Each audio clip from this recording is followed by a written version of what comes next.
and welcome to another episode of Experts Speak. I'm Michael DeLon, and today I am talking with Erin Marcus. Erin, thank you for spending some time with me. Oh, so looking forward to this. This is awesome. Thank you for having me. Oh, you are welcome. It is going to be a fun conversation. We are kind of cut out of the same cloth in a lot of ways. A little bit. This interview could go for 3 or 4 hours, but we're not going to give it to you. Erin helps you run your business without it running you. And she does it in a lot of different ways. So we're going to dive into that. And as we do that, I'm going to springboard into my favorite question is, Erin, how in the world did you get to doing what you do today? I got here kicking and screaming. Okay, there you go. That is one trying to do anything else, right? Like it was one of those, not what you want to do, but let's let go of everything else and just admit what we should be doing. Yeah. Here's the deal. I come out of corporate. I had an amazing corporate opportunity. I had great mentors. I had amazing people that I worked with. And somewhere along the way, I got bored. It got weird. I knew there was something else. I didn't know what it was. And after some deep soul searching and crying and difficult conversations, I left that job. And the first thing I did that was on my own was get a franchise. I had a franchise in what I thought at the time, erroneously thought at the time, was a similar niche to my corporate job. So my fancy title, my big fancy title before I left was Senior Vice President of Business Development for the largest long-term care insurance only wholesaler in the country. Wow, how big was your business card? Wow. I know, right? Like it's sales and marketing. It's business development, sales and marketing. The fun, cool things I did was I put together the national and regional relationships between the financial advisors who sold long-term care and the carriers who produced the products, MetLife, Prudential, Genworth, right? Sure. My role was putting those deals together and then teaching the advisors how to sell this product, long-term care insurance, right? So what did I do? I taught financial advisors how to sell a product they hated to people who didn't want to talk about the problem. That's what I did. That's Brilliant. Awesome. You know, Brilliant. You should go in the funeral home business. Exactly. How much fun was that? No, really. I mean, I worked with great people. It was unbelievable. But so when I bought my franchise, I knew I wanted, I hit that age. I knew there was something else. I figured, brilliant, right? I figured, well, if it's still working with seniors, how different could it be? Right? Yeah. What could possibly go wrong, right? Yeah. So what I love about the fact that I started out in the franchise world, and it really was a baby franchise, I call it that because they were just getting started. They didn't have a great system. They had a good framework, and I got to create for them. So I got my office to the top 10 out of 200 in about 18 months. Oh, wow. Because I had the business background. Right. Along the way in corporate, I got an MBA with a dual focus in marketing and executive leadership. Like, I know business. Yeah. Most people had gotten to the franchise because they wanted to take care of people. I like people. I love business. I love business. There you go. Oh, see, I told you we were cut out of the same cloth. I like people, which makes me good at what I do. I find people fascinating. I love people, but I really like business, right? That's so great. What ended up happening was the franchisor would then hire me to help launch new franchises. People would buy their office. They could come to me. I would teach them how to do it. They wouldn't do any of those things. That's right. We know how that goes. Right. I would speak at their conferences. I would speak for networking groups trying to grow my business. And they would be like, yeah, we know, help the seniors, but why are you making money? Like, how come it's working for you and it's not working for us? Yeah. So after a few different things, like socioeconomically, there's no barrier to entry in my competition. I'm paying Cook County, Chicago taxes, workers' comp, all my competition is working under the table because, that's fair. That's right. So, it was just getting harder and harder and harder to do what I wanted to do with it. And meanwhile, I'm having all these amazing opportunities with my network friends, helping them grow their businesses. Yeah. And you'll totally get this.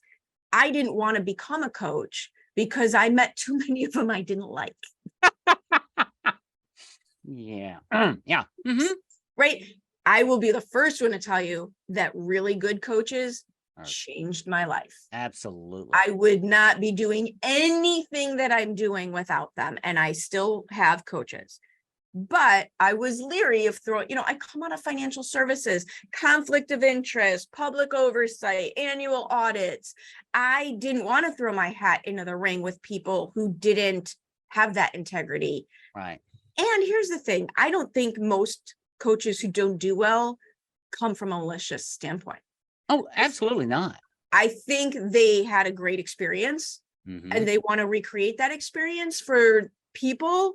And so they try to duplicate and replicate what they've experienced, but they don't have the depth of experience to do more than parrot. Right. Right. Absolutely. Right. It is what it is, right? And again, I have all the empathy in the world because I don't think they're doing it maliciously. I don't think they're coming, currently they're all going out of business because of the marketplace is what it is right now. Right. Which is heartbreaking, but they set out to do something that's a little bit above their depth, right? Their experience. But that's my experience. I know how to take a business from $4 million and 7 people to $56 million and 70 people in a couple of years. There you go. Right. I took my office from 0 to multiple 6 figures, top 10, 18 months. Because I like people, but I really love business. That's right. Yeah. And I want to dive into that because a lot of entrepreneurs that we are talking to right now like people. They like their business, but they don't understand business. So let's talk about that. Well, why would they? Why would they? Like doing what your business does for a living and growing a business, 2 different things, nothing to do with each other. Absolutely. 2 different things that have nothing to do with each other. And so over and over and over again, you put all your time and money and effort and energy into becoming great at what you do. We're going to assume that because I know people who are amazing at what they do, but they don't have the bandwidth, the knowledge, the experience, whatever, to put that same time, money, and effort and energy into learning how to grow a business. And so what I watch, what is heartbreaking is, right, the world's best kept secret. Yeah. Because they're great at what they do, but they don't know how to put their marketing together, or they don't know a business strategy. And the big tip, like the tangible takeaway, like if you do nothing else but just do this, people do not understand that business every single time has to be reverse engineered. Every single time has to be reverse engineered. So what do? They know they need to do something. So they go out into the world and they do random acts of marketing and they do random acts of business. Yeah. But it's not with the intention of cause and effect. It's not with the understanding of I've reverse engineered to figure out this is where I'm trying to get. And so it's an exercise in frustration. It's a bandwidth problem, right? You can get to 6 figures through hustle, right? It's not so hard. You can get through 6 figures with hustle. But what happens is the business owner, now they've learned how to make money. That's great. Kudos, because not everyone gets that far. Yeah. But now we've got a business that is a person dependent, not process dependent. It's a DIY piecemealed brand. And the way that I describe it is they're trying to get over the bridge from entrepreneur to business owner. Yep. And they think that that bridge should be a stone garden bridge over a creek.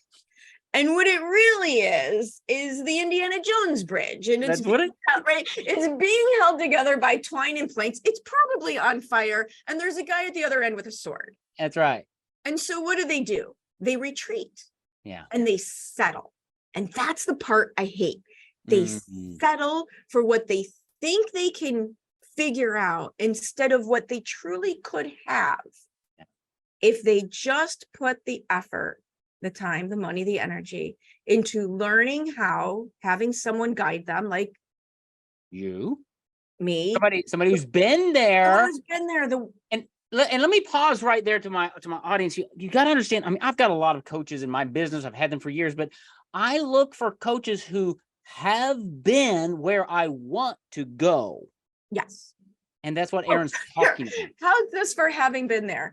When I left the franchise, I knew I didn't want to do that anymore. I was having all this fun creating aha moments for people. I'm like, all right, that's what I'm going to do. So in 2017, I sold off parts, closed parts, dismantled parts of the franchise. And in 2018, someone has since done a very kind job of reframing this for me. 2018 is now looked upon as Erin's year of failure. Well, there you go. So what did I do? I went from multiple six-figure expense account corporate job to multiple six-figure franchise to $11,000 There we in go. 2018 because I didn't understand what I didn't understand. Yeah. I made $11,000. Yeah. And that's when I went on my own personal journey of how do I take what I know? Because I always knew I knew how to grow a business, right? How do I take what I know from corporate and take what I know from the franchise world and learn how do I apply it to myself and my own business and then can help other people do that, right? So since then, multiple six figures in 18 months. Yeah. And it's doable. It's so doable It's when you so understand doable. the framework, the systems that need to be in place, and dare I say, the mindset that you have to have as a business owner. You have to think differently, right? Oh, and that was really what killed me because the franchise was really more like my corporate job than my entrepreneurial job, truthfully. It was more responsibility on my side, but the framework was there. And here's the horrible truth. I left corporate thinking, oh my God, I'm so brilliant. I got accolades. I got bonuses. Everybody loved me. This is great. I'm smart. I could do this. What could possibly go wrong? And then the horrible truth is, what you learn is you were that successful on a very narrow path that somebody else created. Yes, very much so. Very much so. And I never expected it to be my thought process, who I needed to be and what I needed to think, how I needed to think that would derail me. But that's what it was. 100%. I see it. I see it all the time. I see it every day. And until I changed my thinking about my business, about who I am in my business and what I wanted, I was hitting the wall every day, chasing. Every day was like on the rat wheel or whatever. Right. Well, a good Midwesterner, right? Solve the problem, hit it harder, just work harder. Yeah. And that wasn't the answer. And so it was through figuring that out, and luckily for me, I had the business acumen in my background. Yes. To know how to apply what I was learning in the real time. I learned all sorts. I could tell you a million things that don't work. That's right. I've learned them all. I've tried them all. Like, let me just lessen your learning curve here. And I want to go back to something you said, because I've got a quote on my wall over here that ties into it. And we're talking about business owners being really good at what they do, loving people, but not being great at business. Dan Kennedy, one of my marketing mentors, right? It says, it's more important to be a master marketer of your thing than it is to be a doer of your thing. 100%. And here is the brutal, honest truth. The thing your business does can effectively basically be a commodity because someone will always be able to do it cheaper. That's right. That's right. And you don't want to do that. I was listening to somebody the other day and he says, I learned in business that you can increase your price infinitely because of markets and different, but you can only go down to zero. Right. It's a race to the bottom. It's a race to the bottom. And you don't want to be in that race. You don't want to be in that race. But it's so hard for a lot of entrepreneurs because they haven't been around the Dan Kennedy world. They haven't saturated. I mean, I look at my bookshelf and there's just marketing, some sales, marketing, because that is the ticket to understand. It's not what you do, it's how you market what you do. It's that really counts. Right. You got to be good at what you do, but you can be the best. Let's pick one. You can be the best photographer in the world.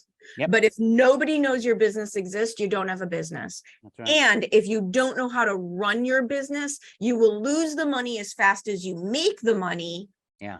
And you don't have a business. Well, yeah. Talk about that for just a minute. And I've got a friend who's a chief financial officer for attorneys. Oh God. And it's awesome because his business, we rebranded his business. He's the net profit CFO, because in our conversations, we said, it doesn't matter how much your top line revenue is. It's what you bring home. It's the net. And attorneys have a huge problem with that because they're not taught how to be business owners. You know what they're taught how to do? Argue. Yes. They're taught how to argue. And so I know great attorneys who their accounts receivable are a mess, their accounts payable are a mess, but they're bringing in, they're great attorneys. Oh yeah. Yeah. And some of them are really good marketers, but they're losing money in the interim, and they could literally double their take home pay if they just fixed what's between top line revenue and net profit. Correct.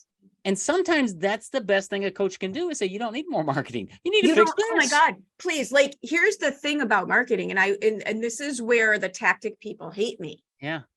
Easy, simple, easy, simple, easy, simple, easy, simple. Like, you don't need 800 funnels. You don't need, like, most businesses are nowhere near ready for those types of tactics. I had 30 speaking gigs a year, no one sheet, no speaker one sheet. People would tell me, I need to get a one sheet. No, you don't. You need to talk to other human beings. Absolutely. Multiple six figures, no social media management. Yeah. Now that's a little bit different because that was pre-COVID. Now we live a little bit even more in an online world. Still. But you know what I did? I went and met other human beings. Right.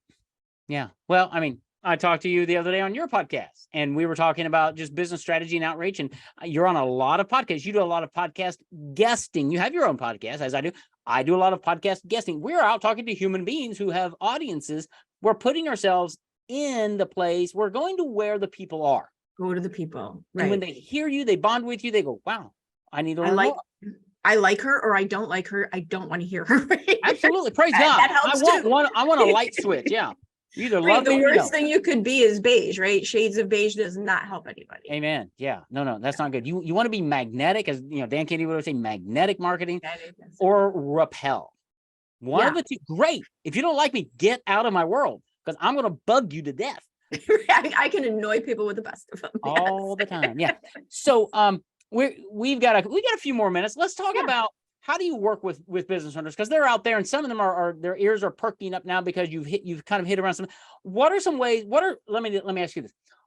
Top 2 or 3 challenges the business owners are facing when they need to be thinking about reaching out to you. What's going on in their life? So one of the things people come to me all the time, I don't know what to say about my business. I don't know what to say. I don't know what to say. I don't know what to say. That's a big one for me. Messaging is one of my sweet spots. I love doing it, right? So a lot of people don't understand how to talk about their business in a very specific way that draws their ideal client to them. When we say magnetic, and here's something that I really try to make a point, especially with you and me talking to each other. You don't have to be our level of energy to do good at. That's not what I am saying, right? Yeah. You don't have to be me. My hair is all brown right now. We're good. Like sometimes it's purple. Sometimes the tattoos are showing. I'm very sweary. That's not what I'm talking about. Right. It's not about you have to be a loon like Erin. It's how do you talk about your business in a way that draws your ideal client to you so that they understand through your story, through your outcome-based messaging. And the other thing is people make the mistake where they're trying to sell things from like day one. And what I tell people is the point of communication is there's only one point, and I know what you do, so you'll love this. There's only one purpose to every time you communicate. And it's the same purpose every time. Invite people to take one more step with you. That's awesome. That's it. We're not trying to sell things from a 30-second elevator pitch. So a lot of people don't know what to say because they don't understand client awareness. They don't understand client journey. They don't understand communication styles. And so they very legitimately don't know what to say. So that's where I love that's one of the doors into my business, right? What do I say about my business? Awesome. And then, right. And another one is, I don't know how to grow. I don't know how to grow. Like I got what I got. I've got what I got. I got my ball rolling. I've got this idea. I've got what I've got, but I'm not I'm not getting anywhere. I've hit a plateau. Yep. Because the truth of the matter is the problem is never the problem, right? The problem you feel is not the problem you have. Love it. And so you're at a plateau and you think you need to make more sales. Well, odds are there's a different problem. Right. Right. There's a different problem. You need more leads. You need more profitability. Like, so what we do, we reverse engineer. Mm-hmm. We reverse engineer. I know you said you're an avid reader, that book, and this has been around for a while, Good to Great, right? Yep. Good to Great. My favorite story in there is about getting the right people on the bus. Yeah. That is not the right step. Yeah. The right step is where is the bus going? Because the right people won't get on a bus if they don't know where it's going. That's good. right? So reverse engineer the entire thing so that we have a strategy also that meets your unique goals and your unique business. And what are you good at? And what do you hate doing? Yeah. Because there's nothing worse to me than spending a ton of money, time, money, energy, effort into a tactic that doesn't work because you hate doing what the tactic does. Yeah. And now not only did you waste your money, you feel like a failure because they look like it works for everyone else. And now you feel worse. So the strategies, right? The strategies that work for you, what you love doing, what you suck at doing, we avoid that work for you with what you're trying to do. Put the messaging around it, putting the marketing strategy around it, and then support it with the systems and the team that it needs to build. Yeah. So, all right. And that's really good because Erin's been in corporate. She's been a franchise owner. She's helped other people. She has sat in the seat that you sit in today. And she's been there. She's done it. She's doing it, which is another thing I look for in coaches is, are they still doing it? Yeah. And you can tell she's fun to be around. How do you? Why would I? Right. That's the other thing. I did not quit a very high income to be miserable. Like, that's right. on, exactly. We're not doing this to be unhappy. We have to have fun in life, especially when we're working with people. How do people how do they get a hold of you? What's the process look like? Somebody's out there struggling with strategy or messaging. Let's say, they engage with you. They talk with you. Is it what's the process you kind of take them through to work them just real high level? Real high level. It goes back to my journalism degree. It's asking a million questions. Yeah. And that you know, I will tell people, sit down with your drug of choice, alcohol, sugar, caffeine. Mine happens to be sugar. And you can reflect and reflect and reflect. But the truth of the matter is you're too close to your own stories. You're too close to your own problems. It's hard to see the forest for the trees. I pay a lot of money for people to tell me this type of thing about myself, right? It goes back to the journalism degree of asking 1.5 million questions so that we have a real clear understanding of all of the things. What do you want? What are you doing? What are you willing to do? What are you not willing to do? That's why it's all customized. Yeah. That's why it's all customized. And then from there, bring in the other pieces, the branding pieces that we have in my team, the operation, right? You get to rent my online business. You get to rent my COO. It's one of my favorite things is you can rent my COO and have her create your processes and then go teach your team how to do them. All right. That in and of itself is worth a few six-figure businesses, right? Because that skill. So I have my son, Caleb, who helps run my business. He's my chief operating officer. He's absolutely brilliant. And our phrase around our company, and my audience knows this, is everybody needs a Caleb. Right. Everybody wants my assistant. You can't have her. She doesn't do this for a living. You can't afford him. Everybody wants my COO because everybody wants my repeatable systems. I will rent you that. I will absolutely. We'll build it and give it back to you. Absolutely. And you talk about fast way to scale. Everybody, here's one of the pet peeves I have is when people say, I'm going to scale your business to 7 figures. And no, you're not, because you don't have systems. You don't have a system. If you're a solopreneur, you ain't going there unless you have systems that are automated, that are repeatable. And that's what she's offering you. Right. So we start with the strategy. We bring in whatever branding is needed to give you the visuals to back it up. And so you look like the person who can do what you're saying you can do. I used to teach financial planners. I said, here's the deal. If you're going to teach people how to make money, you got to look like you have a little bit of it. You don't have to be fancy, but you have. So be the person who your ideal client knows their life is better off with you in it. All right. I love that. And back it up with the system. That is just so simple. And just reach out to Erin, because really, I mean, you're hiring a coach who understands business, who also understands marketing and can help you clarify a message, because too many marketers out there are just saying, well, we'll just do Facebook or TikTok or what. No. Get your message first. Build the strategy. I love how you say reverse engineer, and just, get your drug of choice and reach out to Erin. where would they go? What's the best way to reach Get out to you? real easy. It's all in one place. conqueryourbusiness.com. You can check out Michael's podcast there. You can get our free downloads there. You can connect on my socials there. You can get direct to me there. It is all at conqueryourbusiness.com. Folks, did you hear how simple that was? How clear that One was? call to action. Thank you. Thank you. Thank you, Erin, because yeah, conqueryourbusiness.com. If you can't spell it, Google it.